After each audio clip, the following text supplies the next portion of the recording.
राधे राधे दोस्तों, मेरे YouTube channel धार्मिक कथा में आपका हार्दिक स्वागत है। मैं आज आपको बुधवार की व्रत कथा सुना रही हूँ, जिसको सुनने से बुद्धदेव अति प्रसन्न होते हैं तथा अपनी कृपा दृष्टि सदैव बनाए रखते हैं। तो ध्यान पूर्वक आपको बुधवार की व्रत कथा सुननी है। तो बोलो बुद्धदेव महाराज की जय। समतापुर नगर में मधुसूदन नामक एक व्यक्ति रहता था। वह बहुत धनवान था। मधुसूदन का विवाह बलरामपुर नगर की सुंदर लड़की संगीता से हुआ था। एक बार मधुसूदन अपनी पत्नी को लेने बुधवार के दिन बलरामपुर गया।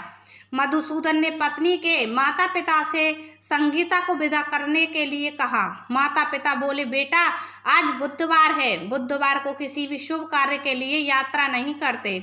लेकिन मधुसूदन नहीं माना। उसने ऐसी शुभ अशुभ की बातों को न मानने की बात कही। दोनों ने बैलगाड़ी से यात्रा प्रारंभ की। 2 कोस की यात्रा के बाद उसकी गाड़ी का एक पहिया टूट गया। वहां से दोनों ने पैदल ही यात्रा शुरू की।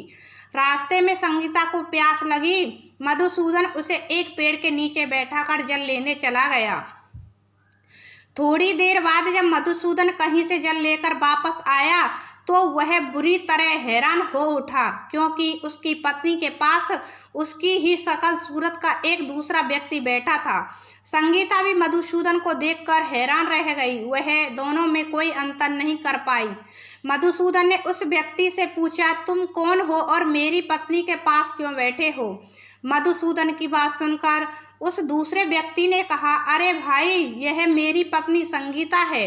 मैं अपनी पत्नी को ससुराल से विदा करा कर लाया हूँ, लेकिन तुम कौन हो जो मुझसे ऐसा प्रश्न कर रहे हो? मधुसूदन ने कहा, तुम जरूर कोई चोर या ठग हो। यह मेरी पत्नी संगीता है। मैं इसे पेड़ के नीचे बैठाकर जल लेने गया था। इस पर उस व्यक्ति ने कहा, अरे भाई, झूठ तो तुम बोल रहे हो। संगीता को प्यास लगने पर जल लेने तो मैं गया था। मैंने तो जल लाकर अपनी पत्नी को पिला भी दिया। अब तुम चुपचाप यहाँ से चलते बनो, नहीं तो किसी सिपाही को बुलाकर तुम्हें पकड़वा दूंगा। दोनों एक दूसरे से लड़ने लगे। उन्हें लड़ते देख बहुत से लोग वहाँ एकत्र हो गए। नगर के कुछ सिपाही भी वहाँ आ गए।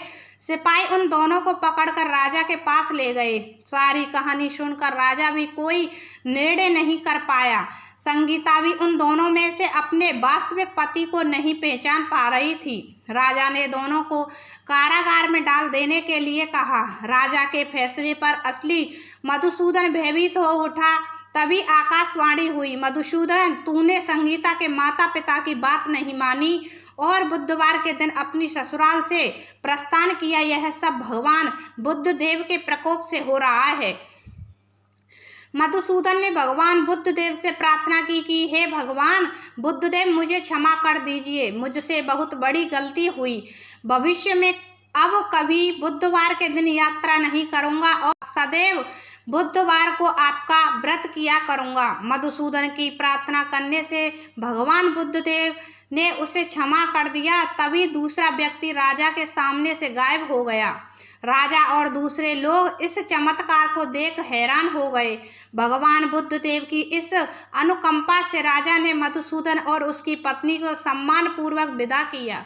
कुछ दूर चलने पर रास्ते में उन्हें बैलगाड़ी मिल गई। बैलगाड़ी का टूटा हुआ पहिया भी जुड़ा हुआ था। दोनों उसमें बैठकर समतापुर की ओर चल दिए। मधुसूदन और उसकी पत्नी संगीता दोनों बुधवार को व्रत करते हुए आनंद पूर्वक जीवन यापन करने लगे। इस तरह भगवान बुद्धदेव की कृपा से उनके यहाँ खुशियाँ बरसने लगी। इस तरह जो स्त्री पुरुष विधिवत बुधवार का व्रत करके व्रत कथा सुनते हैं, भगवान बुद्धदेव उनकी सदैव रक्षा करते हैं तथा उनके सभी कष्ट दूर करते हैं। तो बोलो बुद्धदेव महाराज की जय।